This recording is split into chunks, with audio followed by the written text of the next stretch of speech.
नमस्कार, बने रहिए घर घर की बात और अपनों के साथ।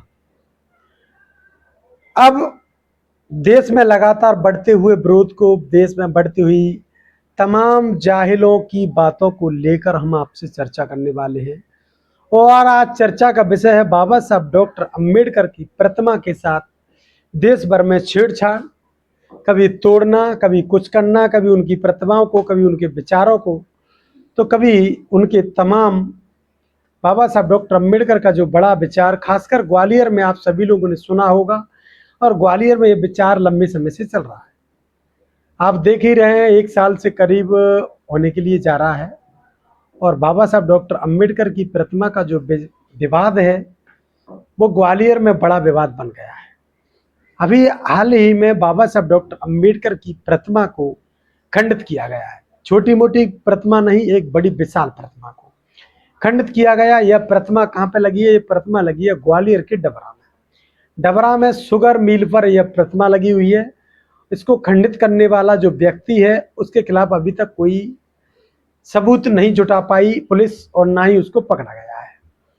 क्या हुआ है कि बाबा साहब डॉक्टर अंबेडकर की प्रतिमा की नाक को खंडित किया गया है, यानी उस पर किस प्रकार से वार किया गया, उसको तोड़ा गया है, उसको काटा गया है, और ये सब कुछ होते हुए किसी ने देख नहीं पाया। ये बहुत बड़ी बात है। खासकर ग्वालियर क्षेत्र में बाबा साहब डॉक्टर अंबेडकर प्रति जो विवाद है, जो लगातार बढ़ता हुआ जा रहा है। बाबा साहब डॉक्टर अंबेडकर की पहले प्रतिमा का विवाद लगातार चला, और बाबा साहब डॉक्टर अंबेडकर की प्रतिमा का जो विवाद पहले चल रहा था कि हाई कोर्ट में बाबा साहब डॉक्टर अंबेडकर की प्रतिमा लगी। उसके बाद तमाम अनिल मिश्रा जैसे लोग आते हैं एडवोकेट के नाम पर कलंक, जो संविधान निर्माता की प्रतिमा को रोकने के लिए आए। गौरव व्यास, ऐसे लोग हैं जो बाबा साहब डॉक्टर अंबेडकर की प्रतिमा नहीं लगेगी।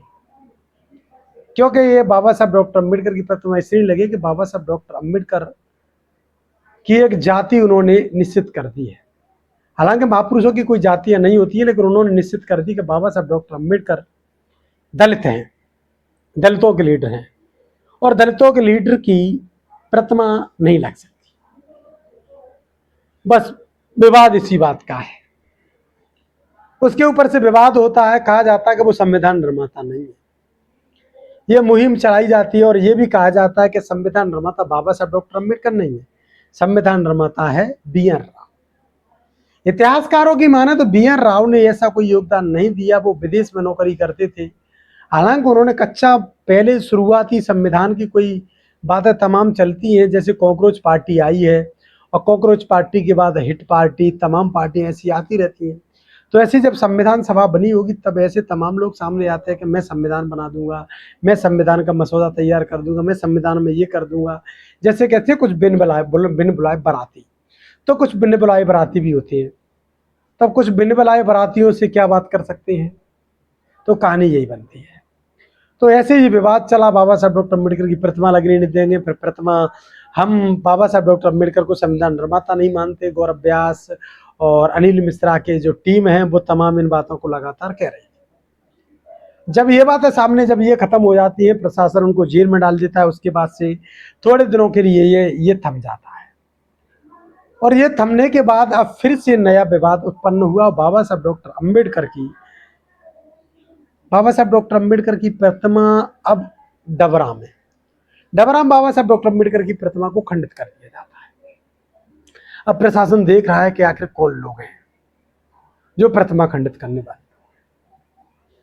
बाबा साहब डॉक्टर अंबेडकर को राष्ट्रपुरुष मानने के लिए लोग तैयार नहीं है, क्योंकि जाति है जो जन्म से आती और मरने की बात तक नहीं जाती। ये जातिवाद का जो कलंक है, वो भारत को आगे नहीं बढ़ने दिया जा रहा है।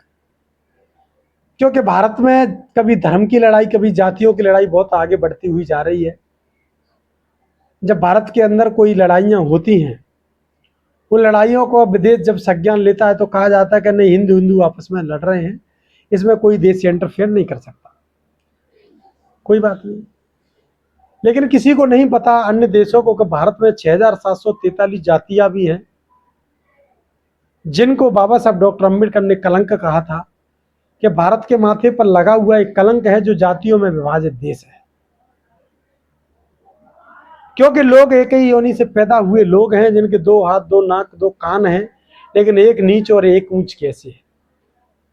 इसी बात की लड़ाई थी बाबा साहब डॉक्टर अम्बेडकर की, लेकिन कुछ ना, ये बात नागवार गुजरी लोगों को। और बाबा साहब डॉक्टर अम्बेडकर की उस समय लोगों ने पुतला जलाए थे। हिंदू कोड बिल जैसी किताबें बाबा साहब डॉक्टर अम्बेडकर ने लिखी और ऐसे कानून लागू करवाए तो महिलाओं को अधिकार मिली है। लेकिन कुछ महिलाएं ऐसी भी हैं जो बाबा साहब डॉक्टर अम्बेडकर को अपना मसीहा तो बहुत दूर की बात, उनके नाम लेना तक पसंद नहीं करती। बाबा साहब डॉक्टर अम्बेडकर ने महज ये बातें छोटी नहीं कही, उन्होंने हिंदू कोड बिल जैसे कानूनों को लाकर और देश में एकता का परिचय दिया। बाबा साहब डॉक्टर अम्बेडकर की उन बातों को लोग आज तक नहीं समझ पाए। बाबा साहब डॉक्टर अम्बेडकर की प्रतिमा खंडित करना यानी अपने महापुरुष की प्रतिमा खंडित करना और अपने देश की बदनामी कराने के बराबर है। जिस देश का संविधान लिखा हो और उसकी प्रतिमा देश में खंडित हो रही हो, तो अन्य देश के लोग इस पर क्या कहेंगे, ये तो आप समझ ही सकते हैं। अन्य देश के लोग आप पर जरूर उंगली उठाएंगे। वो लोग जरूर कहते होंगे एक संविधान निर्माता देश में दलित है, दलित उसकी प्रतिमा को तोड़ने वाले कौन लोग हो सकते हैं। इसका खंडन अन्य देश, जो हिंदी भाषी देश हैं, जो एशिया के देश हैं, वो पूरी तरह से जानते हैं कि बाबा साहब डॉक्टर अम्बेडकर की प्रतिमा को कुछ तुच्छ और तुच्छे लोग ही खंडित तोड़ते हैं, कभी उनके बयानबाजी करते हैं, कभी कुछ ना कुछ बोलते रहते हैं। तो बाबा साहब डॉक्टर अम्बेडकर का कद इतना छोटा नहीं है जो प्रतिमा तोड़ने से भी उनका कद घट जाएगा। अब सोचिए कि लोग बाबा साहब डॉक्टर अम्बेडकर की प्रतिमा इस समय तोड़ रहे हैं, उस समय वो जीवित होंगे तब इन्होंने क्या क्या चालें चली होंगी। बाबा साहब डॉक्टर अम्बेडकर ने जब वो लड़ रहे थे, जब जो पढ़ रहे थे, जब वो अधिकार मांग रहे थे, तब कितनी कितनी बड़ी चालें चली होंगी। तो बाबा साहब डॉक्टर अम्बेडकर महज एक छोटी बात नहीं है। बाबा साहब डॉक्टर अम्बेडकर को समझना, बाबा साहब डॉक्टर अम्बेडकर को पढ़ना, बाबा साहब डॉक्टर अम्बेडकर के विचारों पर चलना। बाबा साहब डॉक्टर अम्बेडकर की प्रतिमा खंडित करने वाले लोग तुच्छ कुछ चंद लोग हैं जो कि नहीं जानते कि बाबा साहब डॉक्टर अम्बेडकर के राष्ट्रपुरुष हैं, जिन्होंने भारत का संविधान लिखा है। उन्होंने अधिकार सबको बराबर दिए हैं, लेकिन जिन समुदायों का शोषण ज्यादा हुआ है उनके पास अधिकार, उनको आगे बढ़ने के अवसर दिए गए हैं। और अवसर जब बराबरी के हो जाते हैं तो वो अधिकार स्वतः समाप्त हो जाएंगे। ये बात सही है और ना ही लोग उन अधिकारों का उपयोग करते हैं। कि आज के दौर में लोग पानी के लिए आंदोलन कर रहे हैं, पानी का आंदोलन, लेकिन फिर भी हो रहा है, क्योंकि उस समय हुआ था मार तालाब पे आंदोलन। आज भी इसलिए होता है कि दलितों को कई क्षेत्रों में सार्वजनिक कुओं से और हैंडपंपों पर पानी नहीं लेने दिया जाता। आज भी दलितों को मंदिरों में नहीं जाने दिया जाता। तो तमाम ऐसी बातें हैं। इसलिए लोकतांत्रिक देश में लोकतंत्र स्थापित और लोकतंत्रिक दौर में लोकतंत्र स्थापित करने वाले व्यक्ति की प्रतिमा को तोड़ा जाता है, तो ये शर्म की बात है। इस एपिसोड में आज के लिए इतना ही। आपका क्या कुछ कहना है कमेंट बॉक्स में राय देना ना भूलें। देखते रहिए घर घर की बात और अपनों के साथ।